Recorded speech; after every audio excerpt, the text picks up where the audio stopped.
Bonsoir à tous. Donc, ceci est donc la vidéo sur le cours magistral donc qu'on n'a pas pu finir hier. Donc, aujourd'hui, je vais vous parler de théorèmes limites et de leurs applications, de quelques-unes de leurs applications. Hein. Donc, donc, en avant. Donc, tout d'abord, on va considérer deux exemples un peu introductifs qui motivent un petit peu ce que je vais raconter. Donc, le premier exemple, c'est l'estimation d'une moyenne. Donc, on lance n fois un dé à 6 faces. Donc, évidemment, on suppose évidemment les lancers sont indépendants. Et on note xi, le résultat obtenu au im lancé. D'accord ? Et après quoi, on calcule la moyenne de nos n premiers lancés. Autrement dit, c'est la moyenne que vous connaissez tous hein, depuis que vous êtes tout petit. C'est rien d'autre que cette chose-là. Hein. Donc, on fait la somme des xi et on divise par n. D'accord ?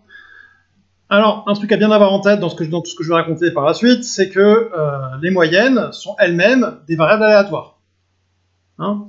Donc, exemple, si j'obtiens, pour mes xi, j'obtiens 2, 4, 3, 4, 4, 6, okay, pour mes 6 premiers lancers, ça va me donner que x bar 5, c'est la somme, donc c'est 2 plus 4 plus 3 plus 4 plus 4, divisé par 5, et donc ça fait 6, 9, 13, 17, donc ça fait 17 cinquièmes. Vous voyez bien que c'est une variable aléatoire. Hein, c'est pas quelque chose c'est pas un nombre déterministe, c'est pas une moyenne, c'est pas une espérance, c'est vraiment un truc qui va dépendre de la réalisation des lancers de votre dé. Hein bon, alors il se trouve que plus n est grand, en faisant des simulations informatiques, il est assez facile de voir que plus n est grand, donc voilà, donc là je vous montre un exemple de simulation informatique. Donc là, j'ai relancé l'expérience 5 fois pour 100 lancers de dés. Okay, donc par exemple, la courbe mauve que vous voyez, hein, c'est j'ai fait 100 lancers de dés et j'ai tracé la moyenne en fonction du nombre de lancers. D'accord, n c'est le nombre de lancers que vous voyez en dessous. Et j'ai fait ça 5 fois. Donc je fais ça pour la courbe bleue, la courbe rouge, la courbe orange, la courbe verte. Hein, et donc on voit que ces 5 courbes tendent à se stabiliser et à converger vers une valeur qui semble correspondre à 3,5. Hein, 3,5, ça tombe bien, ça correspond à la moyenne d'un seul lancer de dés.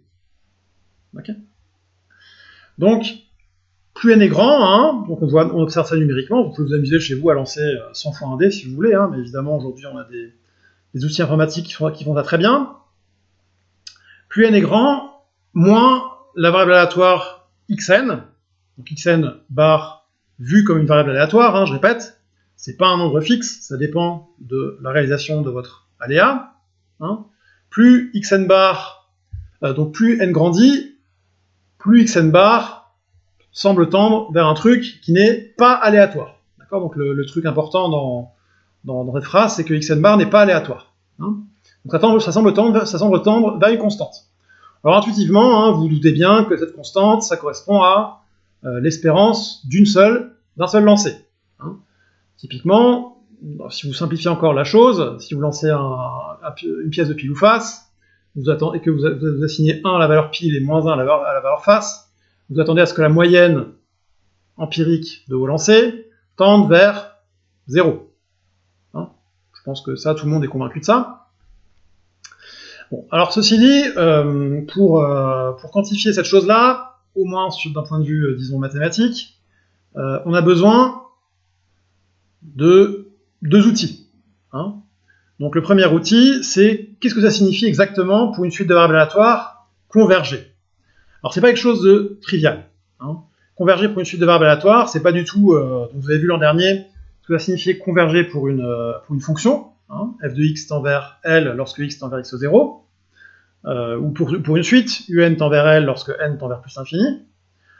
Pour une suite de variables aléatoires, c'est un peu moins immédiat. Hein, ce que ça veut dire converger, c'est pas trivial, et de fait, il existe plusieurs notions de convergence d'une suite de variables aléatoires.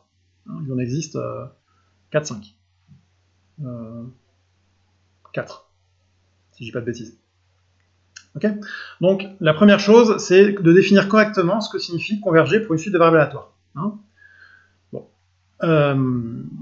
Une deuxième question donc une deuxième question qui est naturellement liée à la première, c'est bon, une fois qu'on a défini cette notion de convergence, hein, ce qu'on n'a pas encore fait, mais ce qu'on va faire tout de suite, comment prouver que la suite de variables aléatoires xn bar, hein, dont on a envie de prouver qu'elle converge vers 3,5, comment prouver que cette suite de variables aléatoires converge vers une limite, hein, vers la limite qu'on pense être la bonne.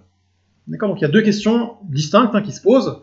D'une part, la définition de la convergence, d'autre part, de quelle manière prouver cette convergence. Okay, bon, alors,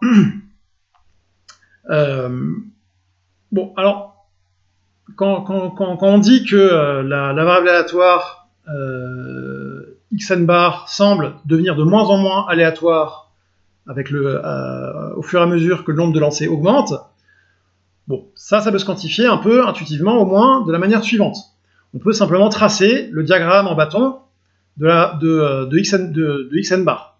Hein, xn bar, je vous rappelle, c'est une variable aléatoire, donc je peux tracer son diagramme en bâton. C'est une notion qu'on a vue ensemble lors des cours précédents. Hein, donc c'est une variable aléatoire, donc diagramme en bâton. Et vous voyez que le diagramme en bâton de x bar 10, eh ben, il est assez dispersé. Hein, c'est le diagramme en bâton en bleu. Ok. Ce diagramme-là, hein, en bleu, choc. Eh ben, il est assez dispersé autour de sa moyenne, autour de 3,5. Hein. Vous voyez bien que là, le gros de la masse, c'est en 3,5. C'est vraiment dans la moyenne, ce vers quoi on s'attend que xn bar va converger. Hein. Et lorsque j'augmente mon nombre de lancers, quand j'arrive à n égale 100, vous voyez que la dispersion de x bar 100 est nettement moindre. Vous avez vraiment tendance à donner un poids de moins en moins élevé à des valeurs qui sont loin de 3,5. Okay, donc ça, c'est vraiment quelque chose qu'il faut avoir en tête. Hein. C'est cette espèce de phénomène de concentration vers sa moyenne. Voilà, donc là, on observe bien, hein, numériquement que xn bar converge, bon, en un sens à préciser, mais intuitivement, xn bar converge vers la moyenne d'un seul lancer de dés. Bon, c'est quelque chose à quoi on s'attend, en fait. Hein. Encore une fois, si vous repensez à l'exemple de la pièce de pile ou face, quand vous faites la moyenne empirique, vous attendez à converger vers 0. Hein. Donc là, c'est pareil, dans le cas du lancer de dés. Hein. Évidemment, la moyenne d'un seul lancer de dés, c'est 3,5. Hein. L'espérance du x1, bon, ça je ne l'ai pas détaillé, hein. C'est à peu près évident. Hein. C'est simplement 1 plus 2 plus 3 petits points plus 6 divisé par 6, 3,5, c'est un calcul immédiat. Ok.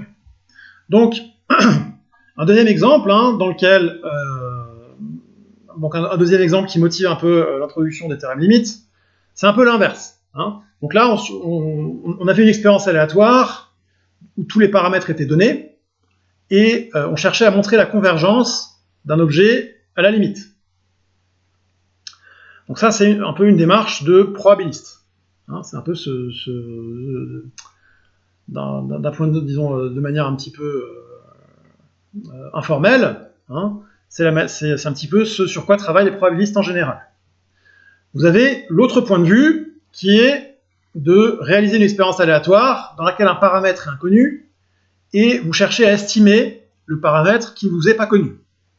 Hein, donc, un exemple qui se comprend bien de ceci, c'est vous pipez votre dé. Vous pipez de quelle manière? Vous dites qu'il a une probabilité P de tomber sur 6, hein, donc P qui appartient à 0,1, a priori, hein, P appartient à l'intervalle 0,1, donc ouvert en 0 et en 1, hein, pour éviter les trivialités, et bon, il a une probabilité uniforme de tomber sur les autres faces. Donc 1 moins P, la probabilité qui reste, divisée par 5. La probabilité que votre dé vaille 1, c'est 1 moins P sur 5. Hein? Donc question, vous lancez un grand nombre de fois votre dé, et vous demandez comment est-ce que je fais pour estimer P. D'accord? Le problème est clair? Encore une fois, hein, c'est une vidéo qui n'est pas en live, donc si c'est pas clair, posez des questions sur le forum dédié sur Eprel. Hein, vous devez vraiment hésiter à faire ça. Restez pas dans votre coin si les choses sont pas claires. Bon, alors du coup, on a observé que xn bar tend vers l'espérance de x1. Hein, la moyenne empirique, donc xn bar, hein, je vous rappelle, reportez-vous il y a 5 minutes, xn bar, c'est rien d'autre que la moyenne empirique de vos lancers de dés. Donc supposons qu'on ait démontré d'une manière satisfaisante que xn bar converge, encore une fois dans le sens à préciser, vers l'espérance de x1. Alors l'espérance de x1, dans ce cas-là, elle est un peu moins immédiate à calculer. Hein. Donc c'est 1 moins p sur 5 fois la somme des 5 premiers entiers. Hein. Bon, si ça vous pose un problème, réfléchissez sereinement, hein, c'est facile. Plus 6 fois p, hein, théorème du transfert. Bon, là, vous faites un petit calcul, et vous vous rendez directement compte que c'est égal à 3 fois p plus 1. Hein, c'est une manipulation algébrique triviale. Ok. Donc, du coup, lorsque n devient assez grand, xn bar devient à peu près égal dans un sens à préciser, encore une fois. Hein. Ça, c'est tout ce qu'on fait là, c'est un petit peu avec les mains, si on veut. Devient à peu près égal à 3 fois p plus 1. Alors attention, xn bar, c'est quelque chose à quoi vous avez accès en tant qu'expérimentateur. Hein, xn bar, c'est simplement, dans le cas du dé équilibré qu'on avait là, hein, c'était simplement la valeur terminale. C'est là xn bar, hein, c'est la dernière valeur. X bar dit 100, c'est la dernière valeur. Donc si vous lancez 100 fois un dé, xn bar, vous y avez accès. C'est juste la moyenne empirique. Ok? Donc xn bar, vous y avez accès, c'est connu. Okay. Donc du coup, si vous dites que xn bar c'est environ 3 fois p plus 1, et bien évidemment vous pouvez inverser ce petit symbole égalité, et on obtient que p c'est à peu près égal à xn bar sur 3 moins 1. Hein, tout simplement, bon, vous divisez par 3 et vous soustrayez 1 des deux côtés. Ok. Bon, vous voyez que si je lance un grand nombre de fois mon dé, j'ai accès, disons, j'ai moralement accès aux paramètres P. Bon. Donc, ça, c'est vraiment une idée importante qui est un peu à la base des statistiques. Hein. Donc, dans ce cas-là, on dit que xn bar sur 3 moins 1 est un estimateur de P. Bon, on dit ça pour deux raisons. La première, c'est que on peut calculer cet estimateur à partir des résultats de mon expérience aléatoire. Hein. Donc, vous lancez vos dés, vous notez les résultats sur un petit bout de papier, et bam, à la fin, vous pouvez me donner une estimation pour P. Vous pouvez donner un nombre, P, qui vaut quelque chose. Hein. Et il donne une valeur approchée de la valeur inconnue, P. Ça vous donne vraiment un nombre sur lequel vous pouvez travailler. Quoi. Ok. Donc voilà. Donc, on va s'intéresser aux notions de convergence. Alors, notion de convergence, on va prendre la notion de convergence la plus forte. Hein. Donc, on dira, alors dans ce cours, hein, on va se contenter de la notion de convergence, qu'on appelle la notion de convergence presque sûre. Ok. Donc, c'est la notion de convergence la plus forte pour une suite de variables aléatoires. Hein. Donc, on dira, c'est une définition, hein, on dit que une suite xn bar, une suite xn, hein, donc là on le dit en général, une suite xn de variables aléatoires est convergente si et seulement si la probabilité que de l'événement limite de xn égale x vaut 1. Okay. Définition.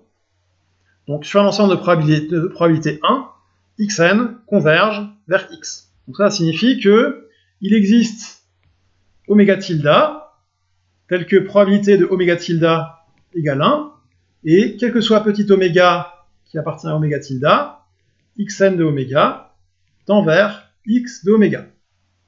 Hein, c'est pareil que dire ça. Hein.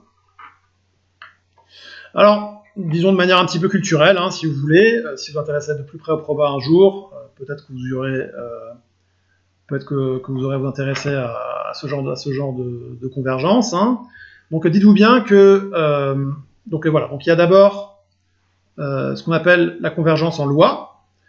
Donc la convergence en loi, c'est une définition un peu différente. Donc vous dites simplement que pour tout x fixé, pour tout petit x fixé, hein, dans le support de grand X, la probabilité que xn by x converge lorsque n tend vers plus l'infini vers la probabilité que grand X by petit x. Ok, bon, c'est une définition. Bon, encore une fois, vous n'avez pas trop à vous en préoccuper, hein, c'est un petit peu une notion avec laquelle je ne vais pas vous embêter. Mais voilà, donc c'est une convergence faible, ou disons en probabilité, on utilise plutôt le terme convergence en loi. Hein. Voilà. Et une dernière notion de convergence, donc à laquelle on ne s'intéressera pas assez peu, hein, c'est ce qu'on appelle la convergence en probabilité. Donc la convergence en probabilité, c'est un peu intermédiaire entre la convergence presque sûre et la convergence en loi, au sens où sur un ensemble dont la probabilité tend vers 0, xn et x deviennent aussi proches que vous le souhaitez. Hein, bon, c'est cette notion-là, ici. Bon, alors vous avez ces convergences ont des forces différentes, au sens où la convergence presque sûre implique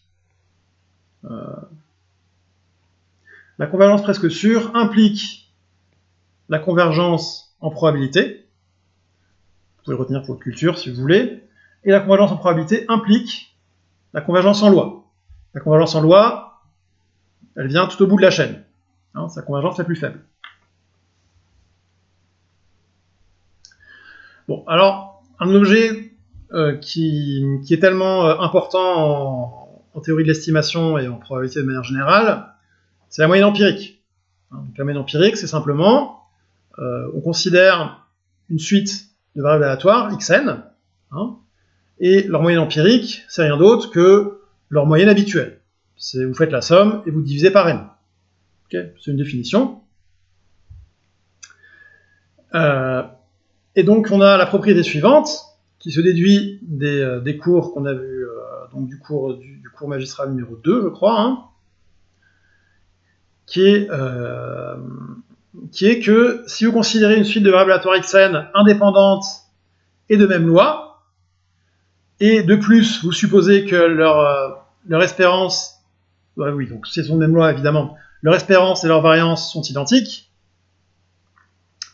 et on suppose qu'elles sont bien définies. Bon, alors, pour vous, ça paraît un peu bizarre, des variables aléatoires dont l'espérance et la variance ne seraient pas définies. Dites-vous bien que j'ai pas trop insisté là-dessus jusqu'à présent dans le cours. Il existe des variables aléatoires dont l'espérance et la variance ne sont pas définies. Hein, on verra ça peut-être, je pense, un peu plus tard, lorsqu'on aura vu la théorie de l'intégration généralisée. Alors, l'espérance de xn bar n'est rien d'autre que l'espérance de une seule de vos variables aléatoires, et la variance de xn bar, c'est la variance d'une seule variable aléatoire divisée par n. Hein, donc ça, du coup, vous retrouvez un petit peu le fait que la variance, comme la variance devient très petite lorsque n tend vers l'infini, hein, cette chose-là, évidemment, sigma carré sur n, ça tend vers 0 lorsque n tend vers plus l'infini, quel que soit n. Donc vous retrouvez ce phénomène de concentration qu'on avait observé sur le diagramme en bâton ici. Hein, vous voyez que xn bar, sa dispersion diminue lorsque n augmente. Okay, donc lorsque vous tracez le diagramme en bâton de xn bar, vous allez de plus en plus observer un espèce de gratte-ciel, si vous voulez. Un gratte-ciel dont la largeur va tendre vers 0. Tout simplement parce que la variance tend vers 0. Ok ? Pour avoir la démonstration de ça, donc c'est assez facile. Donc par linéarité de l'espérance, vous savez que l'espérance de 1 sur n fois la somme des xi n'est rien d'autre que 1 sur n fois la somme des espérances de xi. Or, toutes les espérances des xi sont égales à une seule et même valeur, pas une mu, val mu. Hein. Donc, la somme, donc si je somme mu n fois, j'obtiens n fois mu, et donc j'obtiens 1 sur n fois mu. Ok? Donc j'obtiens que l'espérance de xn bar, c'est mu. Facile. Ok? Donc de la même manière,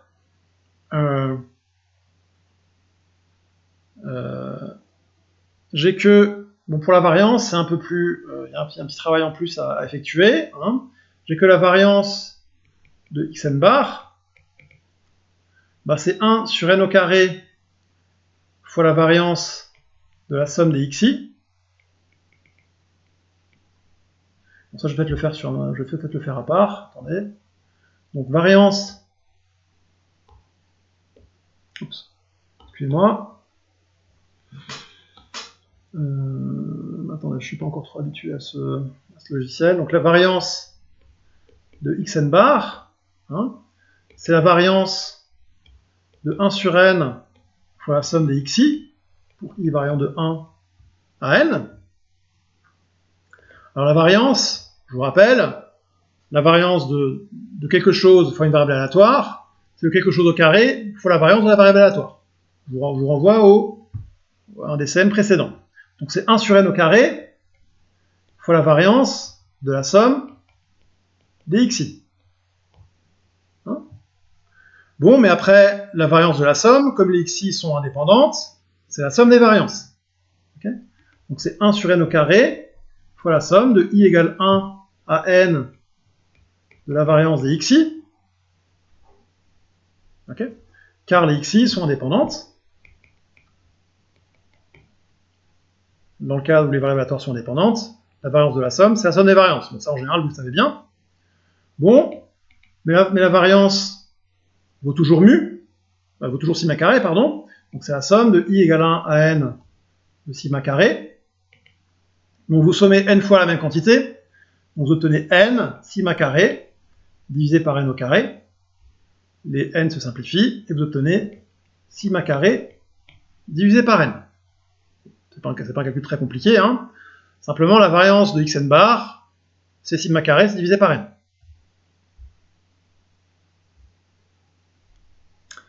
Ok. Bon, c'est une propriété qui va nous servir tout de suite. Hop, ça ne marche plus. Oula.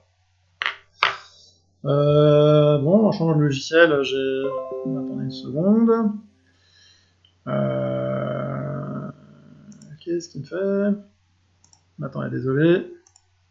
Je sais pas trop ce qu'il me fait là.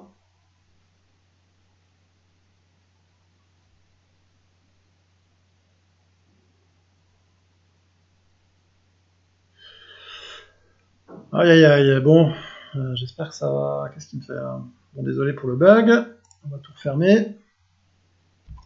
Tout démarrer. Il n'a pas apprécié le passage d'un logiciel à l'autre, là, apparemment.